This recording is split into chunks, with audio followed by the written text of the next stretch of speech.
My brother-in-law fell in love with my wife and installed hidden cameras in our bedroom. I said nothing when I found out. This morning, the police called with news that left our entire family in terror. Mark's text message cut through the quiet evening like a knife. Meet me tomorrow at 3 p.m., Blue Cafe. I need to talk to you alone. It's important. Please don't tell anyone. My wife Lily handed me her phone with a confused expression, her brow furrowed. What do you make of this? Why will my brother-in-law want to meet me alone? I felt my stomach tighten. Mark was my sister Emma's husband of 7 years. The couple everyone envied as the perfect match. Lily and I were close with them, getting together almost weekly for dinner or trips. Mark was always the first to offer help, fixing our broken appliances, joining me for basketball, remembering exactly which coffee beans Lily preferred. I'd never questioned his character. At least, not until recently. During last month's family barbecue, I noticed something off about the way Mark looked at Lily. When she bent over to arrange the tablecloth, his gaze lingered too long. When she laughed while telling a work story, his smile carried a strange intensity. I tried to convince myself it was just my imagination, perhaps work stress making me paranoid. Maybe it's about Emma.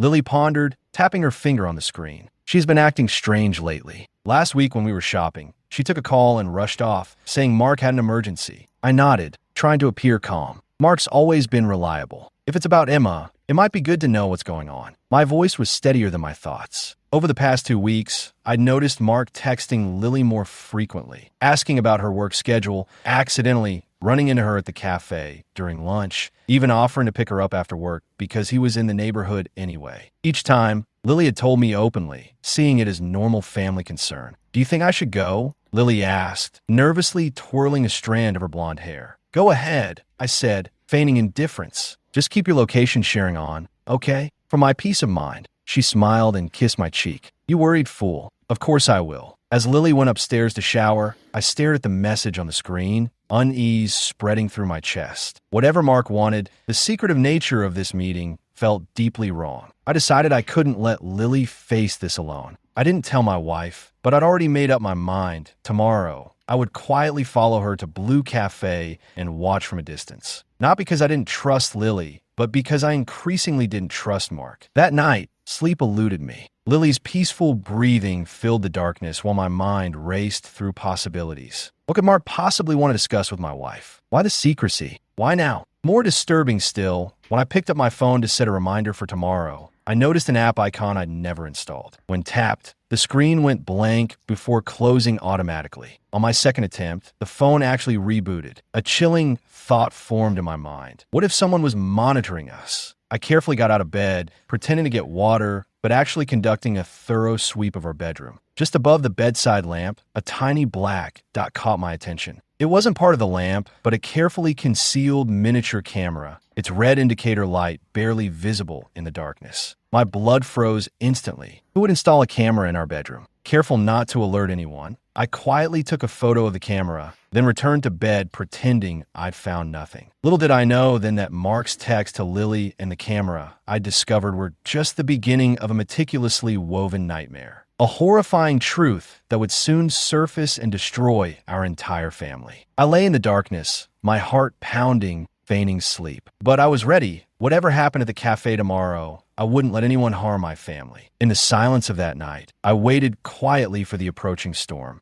The next day, I arrived at Blue Cafe 30 minutes early, positioning myself at a small corner table in the bookstore across the street. Perfect view of the cafe's glass storefront, cappuccino in hand, and a book I wasn't actually reading. At exactly 2:55 p.m., Lily walked in, wearing a navy dress that caught the afternoon sunlight. She chose a window seat, ordered something, then glanced nervously at her phone. Every few seconds, she'd check the door, her shoulders tense. Mark arrived at 3:15, 15 minutes late. Even from across the street, I could see the unnatural stiffness in his movements. Before entering, he smoothed his hair, adjusted his collar, and checked his reflection in the window. Something about that careful preparation made my skin crawl. Through the glass, I watched their interaction unfold like a silent film. Mark sat down, immediately launching into what appeared to be an intense monologue. His hands moved animatedly, his expression intense, eyes never leaving Lily's face. I couldn't hear their words, but I could read my wife's changing expressions with perfect clarity: confusion, disbelief, then unmistakable disgust. After about 10 minutes, Lily suddenly stood up, her face drained of color. Mark grabbed her wrist, his expression pleading. She yanked her arm away with such force that their table shook, coffee spilling onto the floor. Then she hurried out, leaving everything behind. I ducked behind a bookshelf as she rushed past the bookstore, then quickly followed her to where she'd parked. I found her sitting in our car, hands trembling so badly she couldn't insert the key into the ignition. "He's insane," she whispered when I slid into the passenger seat. Her voice shook with a mixture of rage and fear I'd never heard before. "Completely insane. What did he say?" I asked, though part of me already knew. Lily's eyes met mine, wide with disbelief. "He said he's been in love with me since we first met 4 years ago. That he's always loved me, not Emma." My stomach dropped, but Lily wasn't finished. "He told me." Her voice cracked. "He said marrying Emma was just because I was already with you. That she was his second choice," his actual words. She wiped angry tears from her cheeks. "He said if I wanted, he would leave Emma immediately and be with me." I felt sick. "Did he mention anything about watching you?" Lily looked at me, puzzled. "What do you mean?" I hesitated, then told her about the camera I'd found. Her face drained of what little color remained. "Oh my God," she whispered. "That explains what he said next. He knew exactly what I was wearing last Tuesday when I went shopping alone. He mentioned the coffee shop I visit on my way to work, the one I've never told him about." Her voice dropped to a horrified whisper. "He said, I know you better than your husband does. I know everything about you." A chill ran down my spine. "What else?" "He has this entire fantasy life plan for us. Where we'd live, vacations we'd take, even what we'd name our." She couldn't finish the sentence, choking back revulsion. When I told him he was being completely inappropriate and that I was going to tell you and Emma everything, his whole demeanor changed. "How so?" I asked, already dreading the answer. His eyes. Lily shuddered. They weren't normal. Cold. Empty. He said, "They'll never believe you.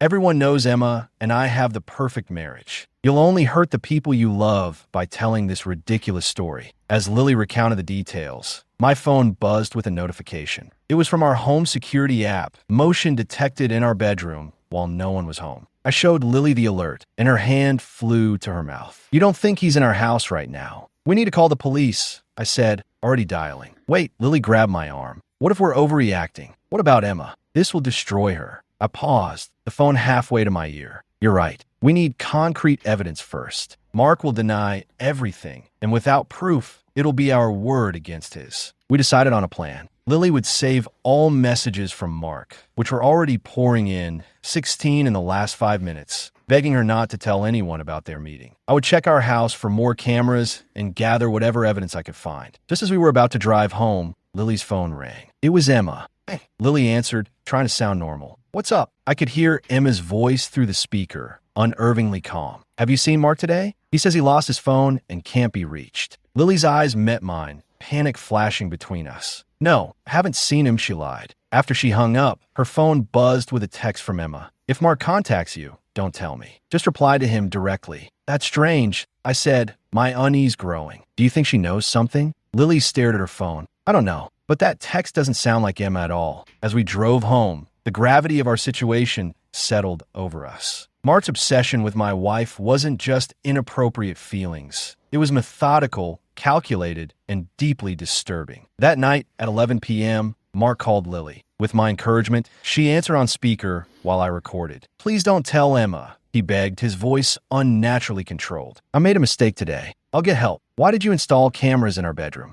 Lily demanded. There was a pause, then, "I've been watching over you because I love you. I know your daily routine, your favorite cafe where you write in your journal every Wednesday. I know you sleep on the left side of the bed and sometimes talk in your sleep." His voice softened to a whisper. "I've always been there protecting you." Those words confirmed our worst fears. This wasn't just about inappropriate feelings. Mark had been stalking my wife, invading our most private moments. The question that haunted us as we ended the call wasn't just what Mark might do next, but how deep this rabbit hole of obsession truly went. And we had no idea that by this time tomorrow, we would discover a truth so horrifying it would change our lives forever. The next morning dawned with a sense of dread hanging over us. Lily and I had barely slept, taking turns watching the bedroom door. The camera I'd discovered was still in place, I'd left it there deliberately, not wanting Mark to know we were onto him. "We need to tell Emma today," Lily said as she poured coffee with shaking hands. "Before this gets worse." I nodded, scrolling through my phone.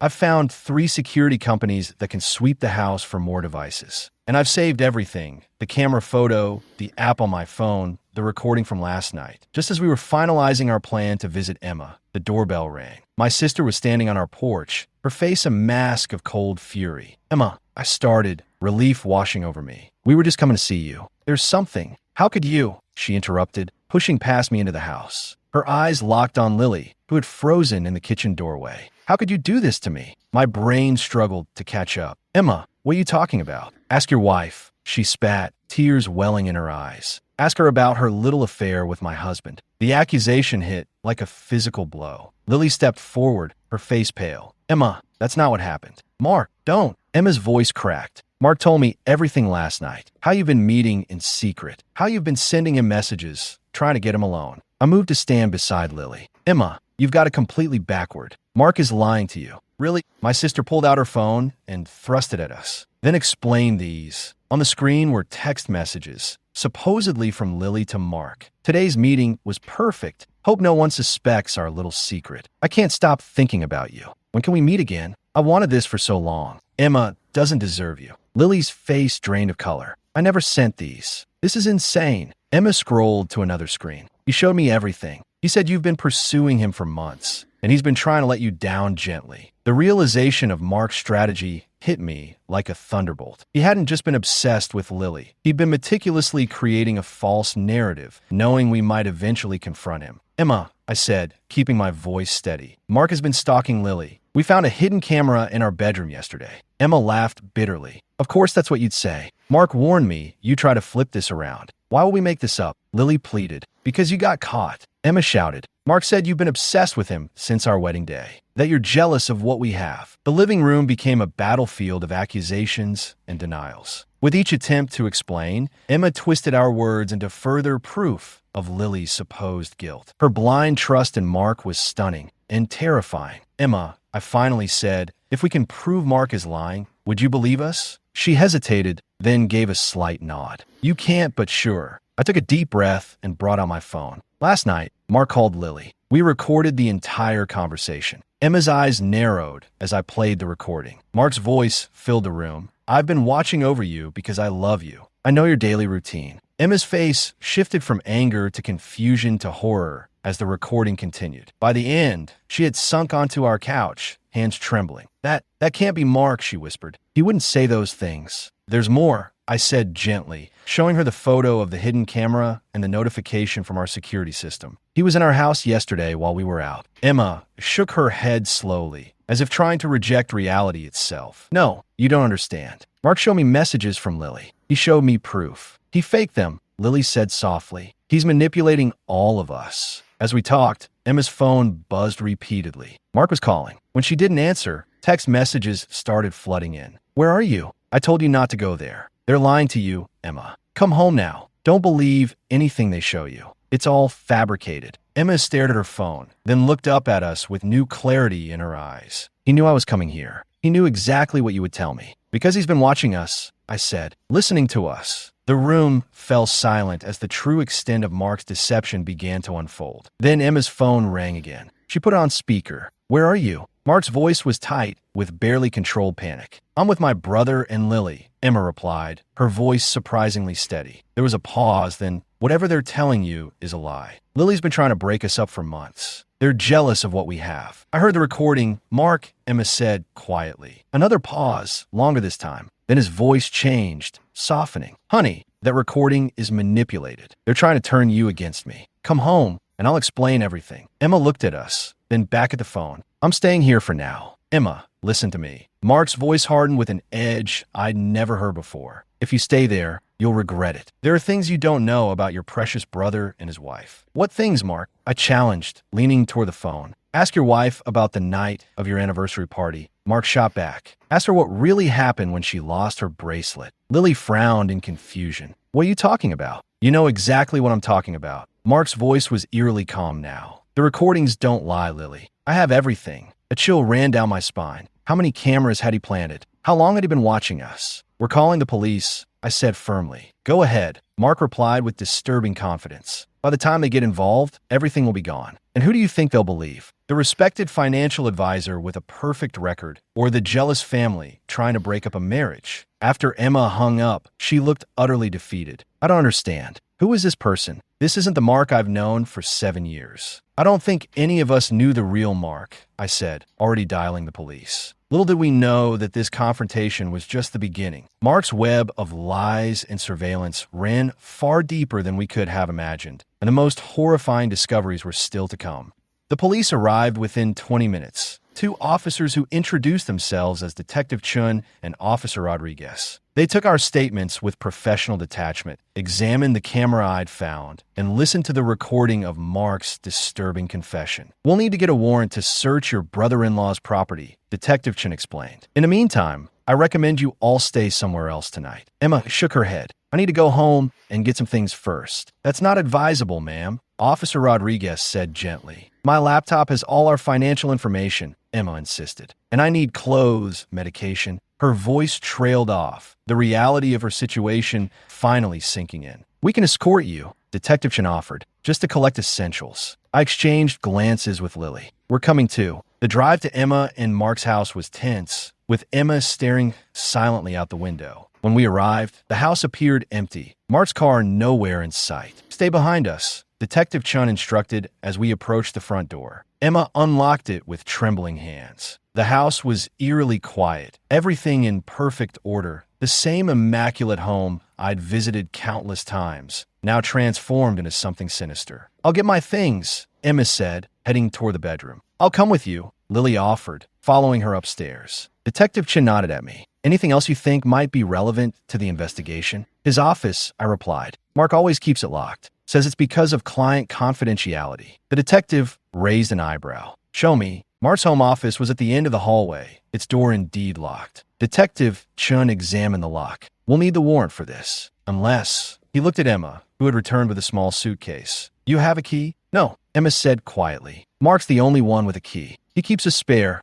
Lily suddenly recalled. In your wedding album. I saw him get it once when you were out of town. Emma's eyes widened. He told me no one had access to his office. She retrieved the heavy leather album from the living room bookshelf. Sure enough, taped to the back cover was a small key. Detective Chun took it carefully. Mrs. Wilson, as the co-owner of this house, are you giving us permission to enter this room? Emma nodded, her face resolute. Yes, I want to know what my husband's been hiding. The key turned smoothly, and Mark's office door swung open. At first glance, it seemed like a typical home office. Neat desk, expensive computer, filing cabinets. Detective Chun surveyed the room. Mrs. Wilson, is there anything here that seems unusual to you? Emma looked around slowly. That cabinet. She pointed to a sleek filing cabinet in the corner. I've never seen it before. Last month, the desk faced the other direction. The detective examined the cabinet, which was locked with a digital keypad. We'll need to wait for the warrant to access this. But Emma had already moved to Mark's desk, opening drawers. In the bottom one, she found a small notebook. As she flipped through it, her face drained of color. Emma, I moved closer. What is it? She handed me the notebook, hands shaking. Inside were detailed notes, dates, times, locations. All about Lily. What she wore, where she went, who she talked to. Going back 4 years. This is just the beginning, Detective Chun said grimly, examining the notebook. We need to get a full forensic team in here. Officer Rodriguez, who had been examining the computer, called us over. The system still logged in.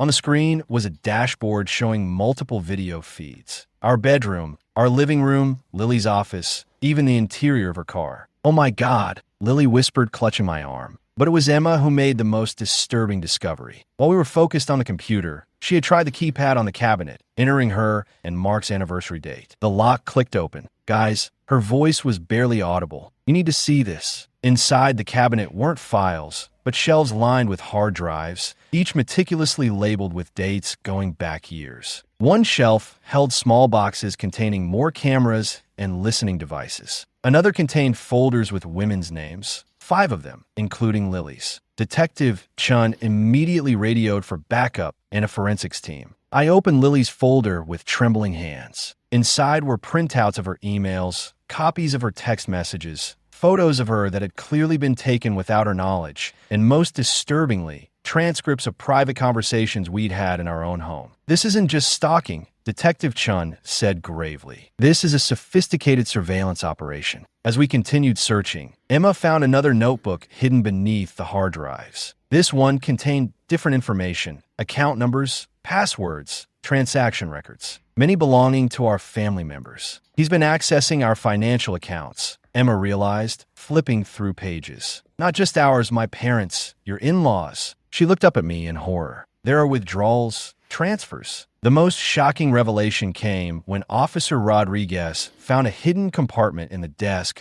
containing multiple passports, all with Mark's photo, but different names. Mark Wilson isn't his real name, the officer said, examining the documents. We need to run these through the system immediately. Just then, Emma's phone rang. It was Mark. Detective Chin nodded for her to answer on speaker. Emma, listen carefully. Mark's voice was unervingly calm. Whatever you think you've found, it's not what it seems. Who are you? Emma demanded, her voice breaking. Because you're not Mark Wilson. There was a pause. I see they found my collection. That's unfortunate. The police are here. I spoke up. It's over. Mark, or whatever your real name is. His laugh sent chills down my spine. Is it? Check your bank accounts. All of them. Right now. A cold feeling settled in my stomach as I quickly pulled up my banking app. My accounts had been drained. So had Lily's. One look at Emma's ashen face told me hers had been emptied too. What have you done? Emma whispered. Insurance policy. Mark replied calmly. Don't worry. The money isn't gone. It's just temporarily relocated. Call off the police and we can discuss terms. Detective Chun took the phone.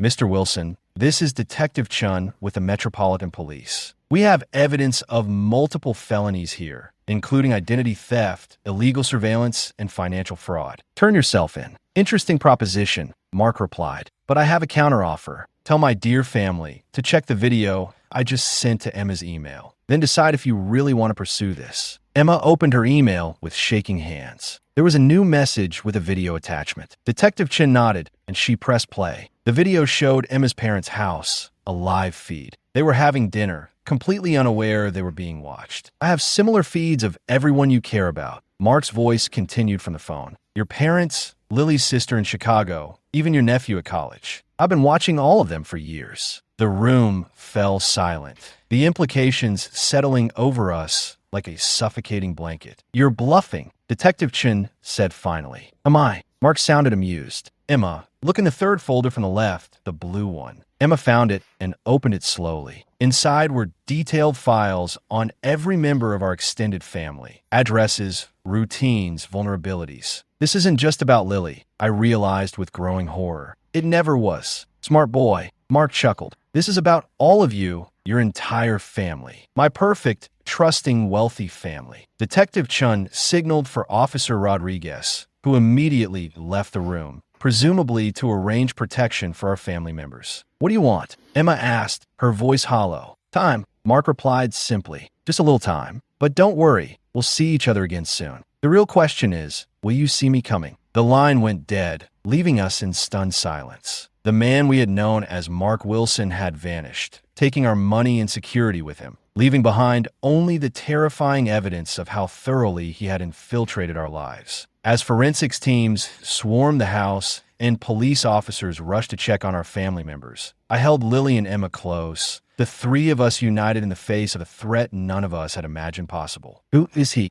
Emma whispered, her world completely shattered. Detective Chun, who had been examining one of the passports, looked up grimly. We just got a preliminary ID match. Your husband is wanted in 3 states under different names for similar schemes. His real name is Alexander Kovac. He's a professional con man who specializes in infiltrating wealthy families. The name meant nothing to us, but the reality was clear. The man we had welcomed into our family, who had shared our holidays and secrets, who had been trusted with our homes and hearts, had never existed at all. And now he was gone, but not, I fear, for good. The next 48 hours passed in a blur of police interviews, financial calls to freeze accounts, and desperate attempts to contact family members. We were moved to a hotel under police protection while officers were dispatched to check on our relatives across the country. Your family members are all safe, Detective Chun assured us during our morning briefing in a secure conference room. We've placed officers at each location and explained the situation. Emma sat motionless, staring blankly at her coffee. She hadn't slept in 2 days, the dark circles under her eyes testament to how thoroughly her world had collapsed. What had the forensics team found? I asked. Detective Chin opened a folder. The man you knew as Mark Wilson, now confirmed to be Alexander Kovac, had an extensive surveillance network. We found 37 devices in your homes and vehicles, some so sophisticated they're typically only used by intelligence agencies. How do you get access to that kind of equipment? Lily asked. That's where this gets interesting, Chin replied, sliding photographs across the table. Kovac doesn't work alone. We've identified connections to an organized network specializing in high-value fraud. They target wealthy families, infiltrate through marriage or close relationships, then systematically drain assets. The photos showed Mark,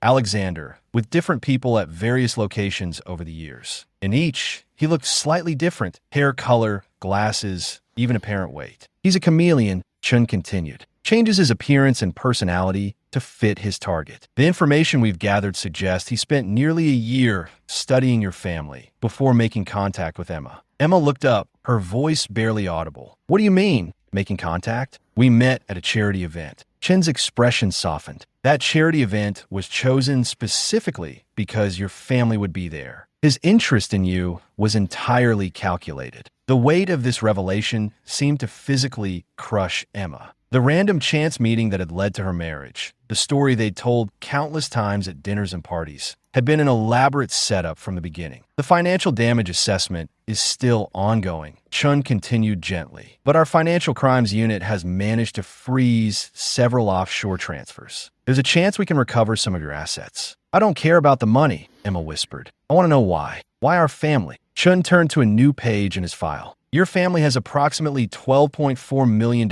in combined assets, mostly from your parents' businesses and investments. You're wealthy, but not ostentatiously so. You live relatively normal lives, don't have excessive security, and most importantly, you're close-knit and trusting. The perfect targets, I realized. Exactly. Kovac specializes in what we call long con operations. He invests years establishing trust and integration before extracting assets. But why the obsession with Lily? I asked the question that had been haunting me since this began. Chun exchanged a glance with his colleague. That appears to be unplanned. Based on the evidence in his files, Kovac developed a genuine fixation on your wife over time. His notes become increasingly personal and deviate from his usual operational patterns. So, I was just collateral damage? Emma's voice cracked. You were his primary target, Chin clarified. But something shifted during the operation. This actually worked in our favor. His fixation on Lily made him sloppy, deviate from his usual careful protocols. Lily shuddered. Lucky me. A knock at the conference room door interrupted us. Officer Rodriguez entered,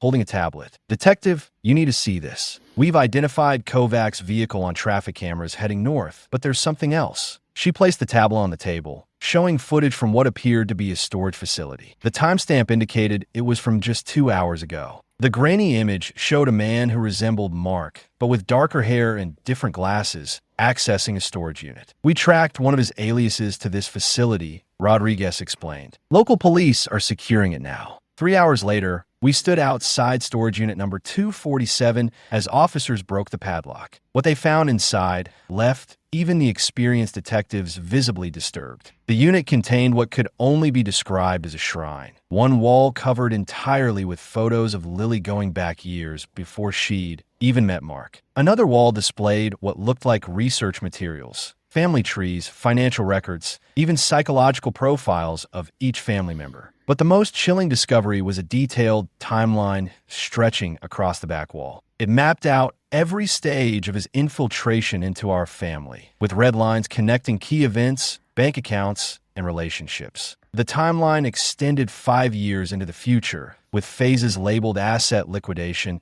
evidence elimination, and most disturbingly, family dissolution. This wasn't just about money, Detective Chun said quietly as we stared at the wall. This was about completely dismantling your family. In the center of the unit stood a desk with a laptop connected to multiple external drives. The screensaver was a rotating series of photos of us, unaware we were being photographed in our most private moments. The technical team carefully secured the computer, treating it as the valuable evidence it was. As they worked, Officer Rodriguez discovered something that made the blood drain from her face. "Detective," she called, holding up a small leather-bound book. "This appears to be his client list." Chun took the book, flipping through pages of names, dates, and amounts. "These are other families," he realized. "Past targets." I looked over his shoulder, scanning the names. Most meant nothing to me until I saw one that made my heart stop. "The Harises," I said. "Caroline and Robert Harris. They're friends of my parents. Their daughter went missing 3 years ago after her husband disappeared with their savings." Chun nodded grimly. "We'll need to cross-reference all these names. If this is what I think it is, we're looking at dozens of victims across multiple states." As we prepared to leave, a technician called Chun over to the laptop. "Sir, there's a video file queued up. It seems to be addressed to them." He nodded toward us. Chun considered for a moment, then nodded. "Play it." The screen flickered to life, showing Mark Alexander sitting in what appeared to be a hotel room. He looked different, beard gone, hair darker and shorter, but the cold eyes were unmistakable. "Hello, family," he said with that familiar smile that now sent chills down my spine. "If you're watching this, you found my little collection. Impressive, isn't it? 7 years of meticulous work."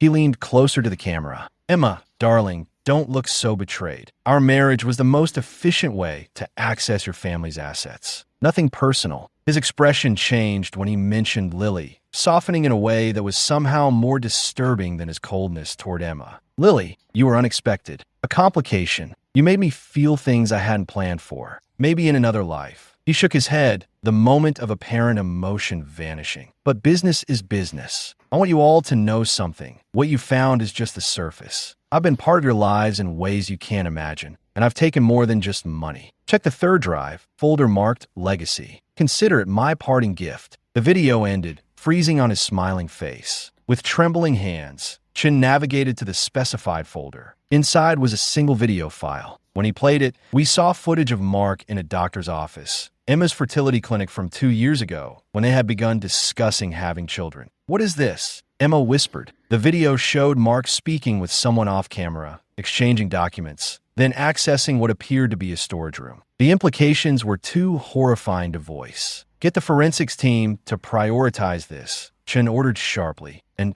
contact the clinic immediately." As we were driven back to the hotel, a heavy silence filled the car. The violation we had discovered went beyond money, beyond privacy. It had reached into the most intimate aspects of our lives, corrupting everything it touched. He was never going to just take the money and disappear, I realized aloud. This was about completely destroying us from within. Emma stared out the window, her voice hollow. "He already has." But I couldn't accept that. Reaching for her hand, I said firmly, "No." He wanted to break our family apart. We won't give him that satisfaction. As the city lights blurred past, I made a silent vow. Alexander Kovac had taken much from us, but he wouldn't take everything. Somehow, we would rebuild what he had tried to destroy. Little did I know that the most shocking revelation was still waiting for us at the hotel, a discovery that would connect this nightmare to something much larger and more sinister than we could have imagined. When we returned to the hotel, Detective Chun was waiting in the lobby, his expression grave. "We need to talk," he said, leading us to a private conference room where Officer Rodriguez was already setting up a laptop. "We've made a connection," Chun explained once the door was closed. "Alexander Kovac isn't just a con artist. Based on the evidence from the storage unit and cross-referencing with other cases, we believe he's linked to a sophisticated international organization called the Helix." The Helix. I repeated the name unfamiliar. A network that specializes in long-term identity fraud and asset extraction, Rodriguez explained, turning the laptop toward us. On the screen was a complex diagram showing interconnected operations across multiple countries. They target wealthy families using deep psychological profiling to identify vulnerabilities. And Emma was our vulnerability, I realized. She nodded. Single, successful, close to her family's assets. And, forgive me for being blunt, Mrs. Wilson, seeking a relationship. Their psychological assessment identified her as the perfect entry point. Emma stared at the floor, her hands clenched together so tightly her knuckles had turned white. There's something else, Chen continued. The clinic confirmed our fears. 2 years ago, someone accessed their storage facility using Dr. Mercer's credentials. Several samples were compromised. Emma made a small, broken sound. The fertility treatments that never worked. He sabotaged them, Chun confirmed gently, while simultaneously gaslighting you into believing it was a medical issue. The psychological cruelty of it was almost too much to comprehend. Mark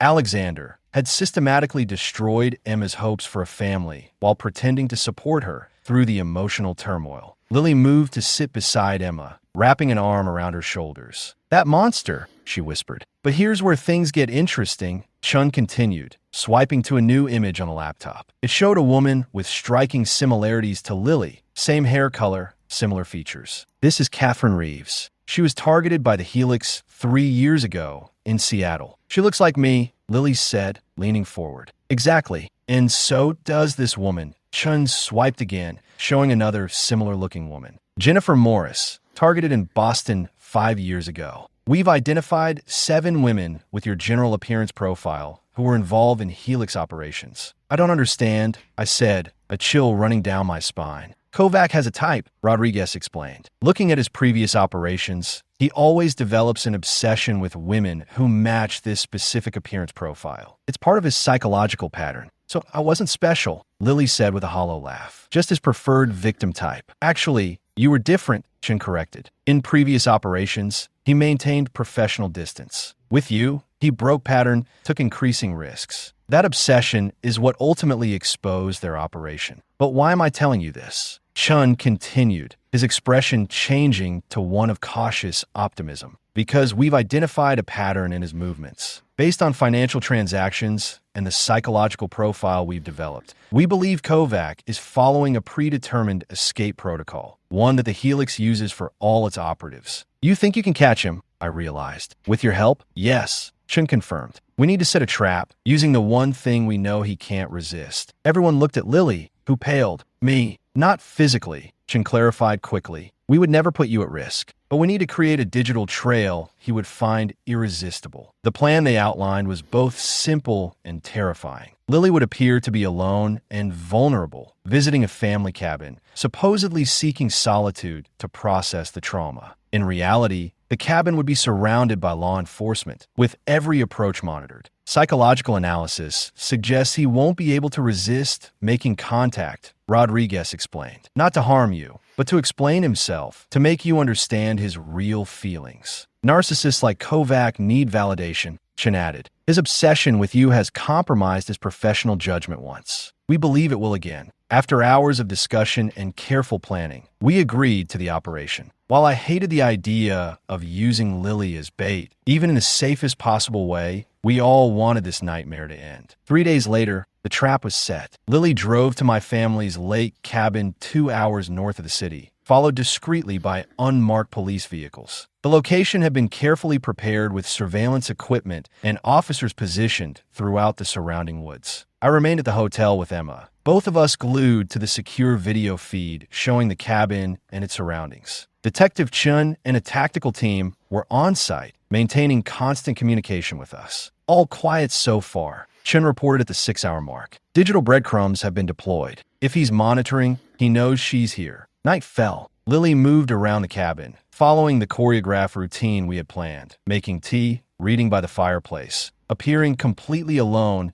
and unguarded. At precisely 11:42 p.m., the perimeter alarm silently activated. Someone had crossed the property line from the north side, carefully avoiding the main road. Movement detected. Chen's voice was calm in our earpieces. Single subject approaching on foot through the woods. Thermal imaging confirms. My heart raced as I watched the heat signature moving slowly, deliberately toward the cabin. The figure paused at the tree line, observing the cabin for nearly 20 minutes before advancing again. Subject is armed, came the tense update. Proceeding with caution. Inside the cabin, Lily gave no indication she was aware of anything amiss, continuing to read her book as instructed. I could see the slight tension in her shoulders, the only sign of her awareness of the unfolding drama. The figure reached the back porch, lingering in the shadows. Then, incredibly, he knocked on the door. Lily started, as if surprised, then cautiously approached the door. "Who is it?" she called, her voice steady. "It's me," came the familiar voice that sent chills down my spine, even through the audio feed. "We need to talk, Lily." Following the plan, Lily hesitated, then slowly opened the door. Standing there, hair now dark and cut short, face thinner but unmistakable, was Alexander Kovac. "You shouldn't be alone right now," he said, his voice gentle, concerned, the perfect imitation of care. "Not after everything that's happened. How did you find me?" Lily asked, backing away slightly. He smiled, stepping into the cabin. "I always know where you are, Lily. I've always watched over you. Even when you were destroying my family," she challenged, her voice strengthening. "That was business," he said, shaking his head.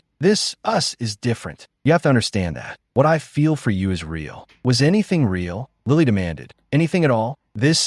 He insisted, taking another step forward. "I came back for you. We can disappear together, start fresh. Like you did with the others?" Lily asked. "Catherine in Seattle? Jennifer in Boston?" His expression flickered with surprise, then appreciation. "You've been doing your homework, but they weren't like you. None of them were. You're sick, Alexander," Lily said firmly. "You need help." His expression darkened. "Don't call me that. To you, I'm Mark. I've always been Mark." "Mark doesn't exist," Lily replied. "He was a fiction you created to infiltrate our family and steal from us." "Not everything was a lie," he snapped, his calm facade cracking. "What I feel for you is obsession," Lily finished for him. "Not love." He moved toward her, and my heart leaped into my throat. But before he could reach her, Detective Chin's voice rang out clearly. "Alexander Kovac, you're surrounded by police. Put your hands in the air and get down on your knees." The tactical team swarmed in through every entrance. For a moment, Kovac stood frozen. Then his eyes locked with Lily's one last time. "We could have been something real," he whispered before officers tackled him to the ground. It was over in seconds. The man who had torn our lives apart was handcuffed and led away, his expression eerily calm once more, as if he'd already moved on to planning his next move. But there would be no next move. The evidence against him was overwhelming, spanning multiple states and crimes. When his laptop was decrypted, it revealed connections to 12 other Helix operatives, leading to a series of arrests across the country. 2 months later, we sat in a courtroom as Alexander Kovac, a name we learned was also likely false, was sentenced to 28 years in federal prison without possibility of parole. His expression never changed, not even when Emma delivered her victim impact statement, her voice strong despite the tears streaming down her face. "You stole 7 years of my life," she told him, looking directly into his eyes. "You took my dreams of having a family. You betrayed every moment of trust and love I gave you. But you failed at your ultimate goal. You didn't destroy us. You made us stronger." He showed no reaction, his gaze drifting past Emma to Lily, who stared back unflinchingly, my arm firmly around her shoulders. As we left the courthouse, reporters clamored for statements, but we walked past them in silence. Our story wasn't for public consumption. It was ours to process, to heal from, to rebuild from. 6 months later, Emma moved into a small house just 10 minutes from ours. With the recovered assets, nearly 60% had been traced and returned. She started a foundation to help victims of complex fraud and identity theft. Her first clients were the families we discovered in Kovac's records. Lily and I renewed our vows in a private ceremony, strengthening our commitment to each other after coming so close to destruction. We'd swept our home clean of every trace of surveillance, but still found ourselves checking for cameras sometimes, a habit we were slowly unlearning with the help of therapy. Last week, Emma met us for dinner with unexpected news. The fertility clinic called, she said, a cautious hope in her eyes for the first time in over a year. Not all the samples were compromised. I could still have a chance at a family someday. Lily squeezed her hand. "You already have a family, but we'd love for it to grow." As we sat together, the 3 survivors of a nightmare that had nearly destroyed us, I realized that Alexander Kovac had fundamentally misunderstood what makes a family strong. He had seen our trust as weakness, our love as vulnerability. In the end, those were the very things that had defeated him. There would always be scars from what we'd endured. Emma would always carry the pain of loving someone who never existed. Lily would always remember the violation of being watched, obsessed over. And I would never forget the feeling of discovering that evil had been sitting at our dinner table for years, smiling and passing the salt. But here we were, still standing, still together, in his quest to tear us apart. Our enemy had only proven how unbreakable we truly were. It's been exactly 1 year since Alexander Kovac's sentencing. 12 months of rebuilding, healing, and learning to trust again. The nightmares have become less frequent, though they still come. Dark dreams where cameras watch from every corner, where the people we love wear masks hiding strangers' faces. This morning, I woke before dawn and found Lily already up, sitting on our porch swing with a cup of tea, watching the sunrise. She started doing this more often, finding quiet moments to appreciate simple things. After you've discovered your whole life was being recorded, privacy becomes sacred in a way most people can't understand. Anniversary thoughts? I asked, joining her. She nodded, leaning against my shoulder. I checked the house again last night. All the usual spots. Find anything? Of course not. She smiled faintly, but I still needed to look. I understood completely. We'd had our home professionally swept for surveillance devices 6 times over the past year. Logically, we knew we were safe, but logic doesn't always quiet fear. Emma was doing better too. Her foundation had already helped 15 families recover from similar schemes, providing both financial guidance and emotional support. She'd moved from victim to advocate with a strength that amazed me daily. Last month, she'd even gone on a date, a coffee meeting with a widowed father she'd met through her volunteer work. Just 2 hours, she told us afterward, but it didn't feel like a betrayal. Small steps, small victories. We were planning a quiet dinner tonight, just the 3 of us, to acknowledge the anniversary without celebrating it. A way of saying, we survived this. We're still here. I was picking up flowers for the table when my phone rang with an unknown number. Usually I'd let go to voicemail, but something made me answer. Hello, is this James Wilson? The woman's voice was professional, unfamiliar. Yes, who's calling? My name is Special Agent Diana Mercer with the FBI.